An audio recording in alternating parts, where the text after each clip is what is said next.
तो प्रश्न चल रहा है कि जब ऐसी परम शक्ति है उसकी खोज करनी चाहिए। अब ध्यान से सुनना, तीसरे नंबर का पॉइंट। इतना सब कुछ महिमा बता के अपने आप को छुपा कर और कह रहे हैं कि यदि फिर ऐसी कोई परम शक्ति है तो उसकी खोज करनी चाहिए। ध्यान से सुनना भाई और बहनों।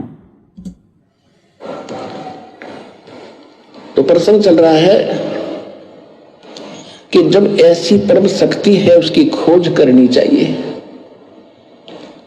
जिससे सारा ही सुख होता है, और आपको तो खोजा खाजा मिला हुआ है। दास बता रहा, प्रमाण दे रहा है। और गुरुदेव कह रहे हैं आपको तो खोजा खाजा मिला हुआ है, आपको तो सर्च करने की जरूरत भी नहीं है उस परमात्मा को, आपको तो खोजा हुआ मिला है। अब भाई और बहनों, गुरुदेव ने जो दो शब्द कहे हैं वो कितने गहरे हैं कि यदि ऐसा कोई परमात्मा है, कोई परम शक्ति है, तो उसकी खोज करनी चाहिए जो सारे सुख दे। और फिर कह रहे हैं कि आपको तो खोजा खाजा मिल गया, आपको तो खोजा हुआ मिल गया। भाई खोज क्यों करनी चाहिए? अगर ऐसी कोई परम शक्ति है तो उसकी खोज करनी चाहिए। अब खोज क्यों करनी चाहिए भाई और बहनों? उससे लाभ लेने के लिए, उससे फायदा उठाने के लिए। और खोज भाई और बहनों किसकी की जाती है? जो जिंदा है। मुर्दे की थोड़ी ना कोई खोज होती है। मुर्दा हमें क्या लाभ देगा? अरे मुर्दा हमें क्या लाभ देगा, क्या फायदा देगा, क्या हमारे कार्य सिद्ध करेगा? जो जिंदा होगा उसकी खोज की जाती है, वो हमें लाभ देगा। तो गुरुदेव कह रहे हैं यदि ऐसा कोई परमात्मा है, परम शक्ति है, तो उसकी खोज करनी चाहिए। अब जिस प्रकार भाई और बहनों मुझे भूख लग रही है, तो भूखा आदमी, उसको यदि कोई बता दे कि भैया भूख तो रोटियां खाने से मिटेगी, रोटियां खाने से, और वो खा रहा था कंकड़, पत्थर, मिट्टी, गोबर, यानी आज से पहले हम खोजना चाहिए था भगवान को, भक्ति की प्यास बुझेगी भगवान से, और हम पूज रहे थे इन पत्थरों को, पेड़ों को, मंदिरों को, मस्जिदों को, चर्चों को, गुरुद्वारों को। हम भगवान को नहीं खोज रहे थे, भगवान हमें मिल नहीं रहा था। तो इसी प्रकार कोई प्यासा आदमी है, कोई भूखा आदमी है, और वो इधर उधर भटक रहा है कि मेरी भूख मिटे, मेरी भूख मिटे। कभी वो जो है मिट्टी फाँक रहा है, कभी जो है वो कंकड़ फाँक रहा है, और कोई समझदार आदमी उसको बता दे रहा है भगवान को खोज, भगवान को। ये भक्ति वाली तड़प, भक्ति वाली प्यास, ये भगवान की खोज करने से मिटेगी। तो जो आदमी मिट्टी खा रहा था रोटी समझ के, पत्थर खा रहा था रोटी समझ के, उसको कोई कह दे रे भाई रोटी ढूंढ, रोटी को खोज, रोटी को खोजने से तेरी भूख मिटेगी। और फिर वो आदमी कहते ले तेरे को तो खोजी खुजी मिल गई रोटी, ये ले मेरे पास में ले, तेरे को तो खोजनी भी नहीं पड़ी, तेरे को तो खोजा खाजा मिल गया खाना, ये ले। अब वो आदमी क्या करेगा? तुरंत उस रोटी को उठाएगा और खाएगा और अपनी भूख शांत करेगा। तो गुरुदेव क्या कह रहे हैं? यदि ऐसी कोई परम शक्ति है तो उसको खोजना चाहिए। और फिर गुरुदेव क्या करें कि आपको तो खोजा खाजा मिल गया परमात्मा, इस दास ने बता दिया। तो कहां भाई, लाओ, कहां परमात्मा, दिखाओ परमात्मा कहां है। उस आदमी ने रोटी खाई तब उसका पेट भरा। अब यदि वो खोजा हुआ परमात्मा है तो कहां है? हमें उनके दर्शन करवाओ, हम उनको दंडवत करेंगे, हम उनसे बैठकर सलाह मशवरा करेंगे, हम उनका आशीर्वाद लेंगे, उनसे ज्ञान चर्चा करेंगे, शंकाओं का समाधान करवाएंगे, हम उनसे आशीर्वाद लेंगे। अगर वो भगवान हमें खोजा खाजा मिल गया तो है कहां? अब वो आदमी कहते भैया तेरे को भूख लग रही है, प्यास लग रही है, ये ले रोटी मेरे पास में, तेरे को तो खोजी खाजी मिल गई, और रोटी उसको दे नहीं रहा, तो उस खोज का क्या फायदा? उसकी तो भूख नहीं मिटी ना। उसको तो जब तक रोटी नहीं मिलेगी ओरिजिनल, तब तक उसकी भूख नहीं मिटेगी। तो गुरु जी कह रहे हैं कि आपको तो खोजा खाजा परमात्मा मिल गया, तो भैया कहां है खोजा खाजा परमात्मा? वो दाढ़ी मूंछ वाला कबीर, वो कागज का टुकड़ा, वो हमसे बातें करेगा? वो हमारे सवालों का जवाब देगा क्या? वो कागज का टुकड़ा, दाढ़ी मूंछ वाले कबीर की फोटो, अगर खोजा खाजा भगवान है तो वो कागज का टुकड़ा ही वो हमें आशीर्वाद देकर हमारे कष्टों को दूर कर सकता है क्या? जिसको नाम उपदेश लेना है वो कागज का टुकड़ा दे देगा क्या बोल के? तो गुरुदेव जो कह रहे हैं तुम्हें खोजा खाजा परमात्मा मिल गया, कौन है वो खोजा हुआ परमात्मा? यानी गुरुदेव कह रहे हैं नालायकों, मैं तो खुद चलकर तुम्हारे सामने आ गया। तुम्हारा गुरु ही है वो परमात्मा जिसको तुम खोज रहे थे युगों युगों से, पहाड़ों पे, मंदिरों में, तीर्थों पर, मस्जिदों में कंकड़ पत्थर खा रहे थे तुम।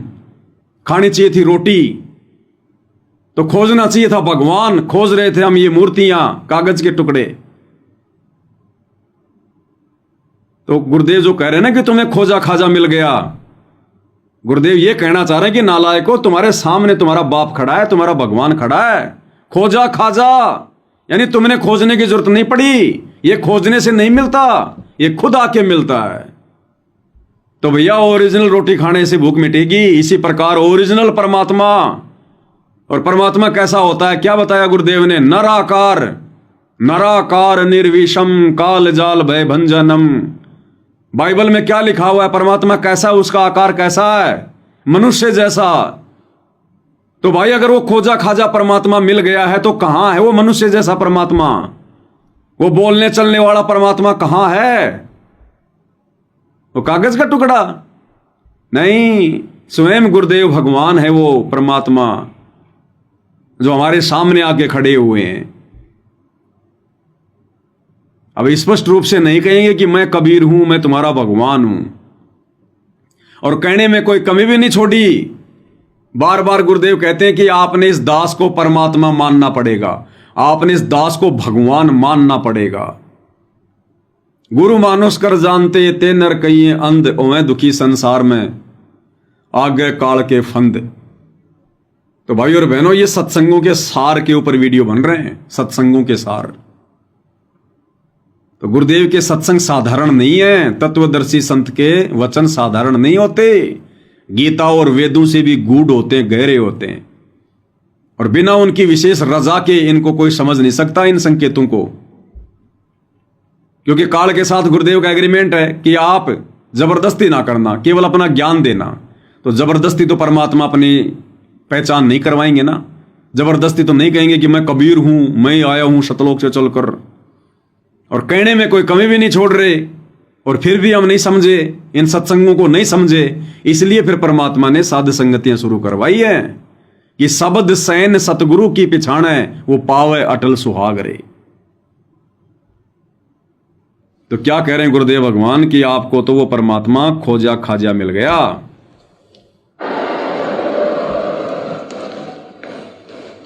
तो प्रसंग चल रहा है कि जब ऐसी परम शक्ति है उसकी खोज करनी चाहिए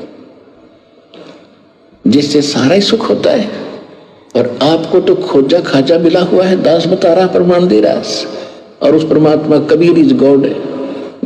6 तो गवाह है दास के पास, 6 गवाह उस पर कि कबीर इज गॉड। कौन कबीर? धानक रूप रहा करतार, वो काशी के अंदर जो धानक जुलाहा था वो भगवान। और कौन कबीर? वो काशी के अंदर जो धानक जुलाहा था वो कबीर। आपको तो खोजा खाजा मिल गया। अब उस आदमी को कोई कहे जो कंकड़ पत्थर खा रहा था कि भाई रोटी खाने से पेट भरेगा, और देख तेरे को तो खोजी खाजी मिल गई, और वो कहे कहां है?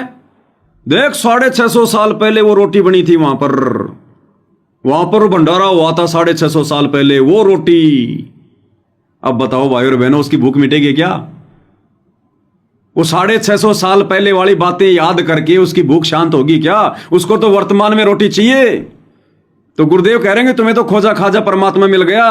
कौन कबीर? जो 650 साल पहले धानक रूप में आया था। अरे वो हमारे किस काम का? वर्तमान में कहां है वो कबीर जिसकी हम भक्ति करना चाहते हैं, जिसके दर्शन करना चाहते हैं? थारे दर्शन से हमारे पाप कटत हैं, निर्मल होवे जी शरीर, आज मोहे दर्शन दियो जी कबीर। तो धर्मदास को परमात्मा ने सतलोक से चल के दर्शन दिए, तब उसकी प्यास बुझी, निर्मल हुई उसकी आत्मा। तो हमें भी अगर सतलोक जाना है तो साक्षात कबीर जी के दर्शन चाहिए, कबीर जी का आशीर्वाद चाहिए साक्षात। 650 साल पहले वाले कबीर से बात नहीं बनेगी। वो वर्तमान में कबीर कहां है? तो भाई और बहनों, परमात्मा अपने आप को छुपा भी जाते हैं और हकीकत भी संकेत में बता जाते हैं। ग्रंथ गवा और फिर भी ना समझ में आओ तो बता, फिर परमात्मा के फिर हम क्या करें? फिर कौन सा तरीका अपनाएंगे आपके लिए, भगवान को पहचानने के लिए और उससे गुण लाभ प्राप्ति करने के लिए? अब भाई और बहनों, परमात्मा ने सत्संग करके समझाने में कमी नहीं छोड़ी। नहीं समझे तो अब सात संगतियों के माध्यम से कोई कमी नहीं रखवा रहे। अब भी अगर हम नहीं समझेंगे अपने भगवान को, अपने गुरुदेव को, अपने परमात्मा को, बताओ फिर कौन सा तरीका अपनाना पड़ेगा? इसलिए भाई और बहनों, परमात्मा अपने सत्संग में कहते हैं कि इस दास के जाने के बाद तो मेले भरेंगे, मेरी मंडी पूजेंगे। या मंडी यानी मरने के बाद में जो समाधि बना दी जाती है, फिर यहां मेले लगा करेंगे, बिना बुलाए आवेंगे, लेकिन फिर क्या मिलेगा? टट्टू। और गुरुदेव कहते हैं बाद में जागने की आदत है हमारी, बाद में जागने की आदत है। और फिर एक बात गुरुदेव ने कही कि जो आत्माएं वर्तमान में जाग गई वो बड़ी भागवान आत्माएं हैं, बड़ी भागवान। क्या कह रहे हैं गुरुदेव? कितना गहरी बात बता रहे हैं पूज्य गुरुदेव भगवान। के गांव आओगे यहाँ पे, पर ये जब आओगे जब ये उदास जालेगा। गांव के गांव आवेंगे यहाँ पे, लेकिन तब आओगे जब ये दास यहां से जालेगा। गुरुदेव अपने लिए कह रहे हैं, जब ये दास यहां से चला जाएगा सतलोक वापस, तब यहां गांव के गांव आएंगे। के गांव आओगे यहाँ पे, पर ये जब आओगे जब ये उदास जालेगा। फिर और मंडी बनाओगे, मंदिर काटेंगे, बेगन तार देंगे, फिर यहाँ के टट्टू होगा, कुछ भी नहीं होगा। अब संत चला जा, उसके जैसे वैद्य मर जा। अब जिंदा जब जीवित है, जब दवाई दो, नब्ज देखेगा, सारी विधि बतावेगा तो बेड़ा पार होगा। और वो चला जा, फिर पाछा से उसकी मूर्ति बना लो, छोटा मंदिर बना लो, घंटी बांध लो, वो लाभ नहीं हो सकता आपको। अब सुनो, तो ये हमारे अंदर बाद में जागरण की आदत है। वर्तमान में जो जागेंगे वो बहुत भाग्यवान और पुण्यकर्मी प्राणी है, सत्कर्म मानना। तो वर्तमान में कौन जागे? केवल सत्सेवक भाई बहन जागे। वर्तमान में जागने का मतलब है गुरु की परमात्मा के रूप में पहचान करना। किसने की? सत्सेवक भाई बहनों ने की। गुरुदेव कह रहे बाद में जागने की आदत है हमारी, लेकिन जो वर्तमान में जाग गए वो बड़ी भागवान आत्मा है, सत्कर्म मान लेना। अरे जाने के बाद तो हमने राम को भगवान माना, श्री कृष्ण को भगवान माना, देवी देवताओं को भगवान मान लिया, रहते सहते किसी ने नहीं माना। जाने के बाद तो हमने दाढ़ी मूंछ वाले उस कबीर को भगवान मान लिया, 650 साल पहले उसको किसी ने नहीं माना। और वो ही गलती हम वर्तमान में कर रहे हैं। अब वर्तमान में हमने उस दाढ़ी मूंछ वाली कबीर की फोटो को भगवान मान लिया, लेकिन वर्तमान में जो भगवान धरती पर प्रकट है संत रूप में, गुरु रूप में, उनको हम फिर अपने जैसा मान रहे हैं। वो ही 650 साल पहले वाली गलती कर रहे हैं हम। तो गुरुदेव कह रहे बाद में जागने की आदत हमारी, ये गंदी आदत है, लेकिन जो वर्तमान में जाग गए वो बड़ी भागवान आत्मा है, सत्कर्म मान लेना। एक बार फिर से सुन लो परमात्मा के मुख कमल से। के गांव आओगे यहाँ पे, पर ये जब आओगे जब ये उदास जालेगा। फिर और मंडी बनाओगे, मंदिर काटेंगे, बेगन तार देंगे, फिर यहाँ के टट्टू होगा, कुछ भी नहीं होगा। अब संत चला जा, उसके जैसे वैद्य मर जा। अब जिंदा जब जीवित है, जब दवाई दो, नब्ज देखेगा, सारी विधि बतावेगा तो बेड़ा पार होगा। और वो चला जा, फिर पाछा से उसकी मूर्ति बना लो, छोटा मंदिर बना लो, घंटी बांध लो, वो लाभ नहीं हो सकता आपको। तो ये हमारे अंदर बाद में जागरण की आदत है। वर्तमान में जो जागेंगे वो बहुत भाग्यवान और पुण्यकर्मी प्राणी है, सत्कर्म मानना। तो वर्तमान में तो भाई और बहनों भागवान आत्माएं धरती पर केवल सात संगति से जुड़े हुए सत्सेवक भाई बहन है, और वो आत्माएं भी भागवान आत्माओं की श्रेणी में होंगी जो सात संगति से समय रहते जुड़ जाएंगी। और एक कंसेप्ट गुरुदेव ने और क्लियर कर दिया कि मेरे जाने के बाद में मंडी बनेगी, गांव के गांव आएंगे, बिना बुलाए आएंगे यहाँ पर, फिर क्या मिलेगा? टट्टू मिलेगा यहाँ मेरे जाने के बाद। यानी मोक्ष केवल गुरुदेव के रहते सहते ही है। गुरुदेव के सतलोक जाने के बाद फिर मोक्ष के नाम पे टट्टू मिलेगा, टट्टू। सतलोक नहीं जा पाएंगे फिर हम। गुरुदेव के सतलोक जाने के बाद क्लियर कर रहे हैं कि डॉक्टर के मरने के बाद फिर क्या होगा, वो लाभ तो नहीं मिल सकता ना जो डॉक्टर जिंदे जी देगा। तो गुरुदेव कह रहे मेरे जाने के बाद फिर क्या मिलेगा, यहाँ पर टट्टू मिलेगा, फिर मेले भरेंगे, यादगारें रह जाएंगी, कोई आत्मा सतलोक नहीं जा पाएगी, मोक्ष प्राप्त नहीं हो पाएगा फिर। इसलिए भाई और बहनों, इस वीडियो की शुरुआत में परमात्मा ने बुलवाया था कि अब हमने परमेश्वर के द्वारा जो मंत्र हमें दे दिए गए हैं, हमने उस विधि अनुसार सुरति नृति मन और पवन संसार से उल्टे हटकर कार्यों को सीमित करके अब हमने ज्यादा से ज्यादा भक्ति धन जमा करना है। क्योंकि हमने इस भक्ति के प्रोसेस, इस भक्ति के प्रेशर से ही हमने सतलोक जाना है। गुरुदेव भगवान तभी दया करेंगे यदि हम अपनी तरफ से पूरी कोशिश कर रहे हैं, और थोड़ी बहुत 19-20 हो भी गया तो भी परमात्मा संभाल लेगा हमारे इस प्रयत्न को देखकर, हमारी नीयत को देखकर। और भैया गुरु को अपने जैसा मानुष मान लिया, दाढ़ी मूंछ वाले कबीर को आपने भगवान मान लिया, पीड़े पर्चे निकाले जा रहे हैं, राजनेताओं की रैलियों में जा रहे हो, तो भैया फिर ये सतलोक जाने के लक्षण नहीं है। तो भाई और बहनों, परमेश्वर ने आप और हम सभी सत्सेवक भाई बहनों के ऊपर जो विशेष रजा बख्शी है कलयुग की बिचली पीढ़ी में, ये विशेष है भाई और बहनों, विशेष। और इस रजा को हमने इसी प्रकार से आपस में प्यार प्रेम से रहकर मनमुटावों को समाप्त करके राग द्वेष ईर्ष्या किसी की भी प्रति ना रखें, कोई मन में शत्रु भाव भी नहीं आना चाहिए हमारे। हमने अपने गुरुदेव भगवान के जैसा बनना है, जैसा उन्होंने एक भगत बनकर हमें दिखाया। कबीर खड़ा बाजार में मांगे सबसे खैर, ना काहूं से दोस्ती ना काहूं से बैर। तो हमने इस प्रकार से भाई और बहनों अब संसार से उल्टा हटकर केवल हम उतनी ही सांसारिकता में रमेंगे जितना हमारे लिए आवश्यकता है। जितना आटे में लून, जब रोटियां बनाती हैं माता बहनें, तो वो आटे में उतना ही नमक डालती है जो हमारे टेस्ट को प्रभावित ना करे। तो संसार में हम केवल इतना ही रहेंगे, इतना ही मतलब रखेंगे जिससे हमारा काम चल जाए, हमारी रोजी रोटी चलती रहे। आवश्यकता से ज्यादा रमेंगे तो जिस प्रकार आवश्यकता से ज्यादा आटे में नमक डाल दिया वो सारा टेस्ट खराब कर देगा। बाकी समय परमात्मा की भक्ति में, उनके चिंतन मनन में, सतगुरु की महिमा में।